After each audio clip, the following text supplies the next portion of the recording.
Assalamualaikum warahmatullahi wabarakatuh. Perkenalkan, nama saya Nur Islah. Saya akan menjelaskan fenomena alam.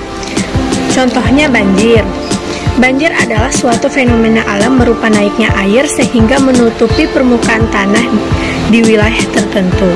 Banjir juga termasuk ke dalam bagian siklus hidrologi, yaitu siklus air di permukaan bumi yang mengalir menuju laut.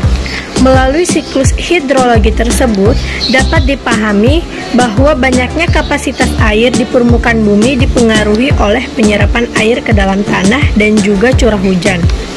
Proses terjadinya banjir dapat dibedakan menjadi dua, yaitu secara alamiah dan non-alamiah. Secara alamiah, banjir disebabkan oleh hujan lokal dan propagasi dari daerah hulu di suatu daerah tangkapan. Sementara secara non-alamiah, banjir dapat terjadi dikarenakan ulah manusia. Proses terjadinya banjir secara alamiah adalah mulai dari turunnya hujan, air hujan yang jatuh ke permukaan bumi kemudian akan tertahan dan dikonsumsi oleh tumbuh-tumbuhan. Setelah itu, air akan masuk ke dalam tanah dan mengalir ke tempat yang lebih rendah. Kemudian terjadilah proses penguapan dan air mulai keluar ke permukaan. Sementara itu, proses terjadinya banjir secara non-alamiah karena ulah manusia dimulai dari tindakan membuang sampah sembarangan. Sampah yang dibuang tidak pada tempatnya akan menyebabkan aliran air tersumbat. Karena hal tersebut, air malah akan terapung di tempat pembuangan itu. Seiring waktu, air akan semakin menguap tinggi, kemudian keluar ke permukaan dan menyebabkan terjadinya banjir.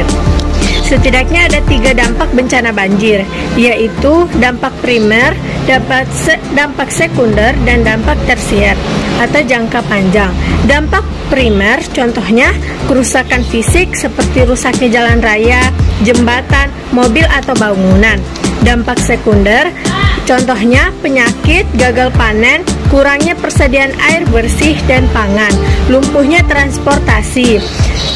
Dampak tersier atau jangka panjang contohnya ekonomi runtuh akibat berkurangnya jumlah wisatawan, biaya pembangunan kembali, dan juga kelangkaan bahan pangan. Oleh karena itu, mari kita tertib membuang sampah, jangan membuang sampah sembarangan atau ke area sungai yang justru dapat menimbulkan banjir dan efeknya kembali ke diri kita sendiri. Sekian dari saya. Wassalamualaikum warahmatullahi wabarakatuh.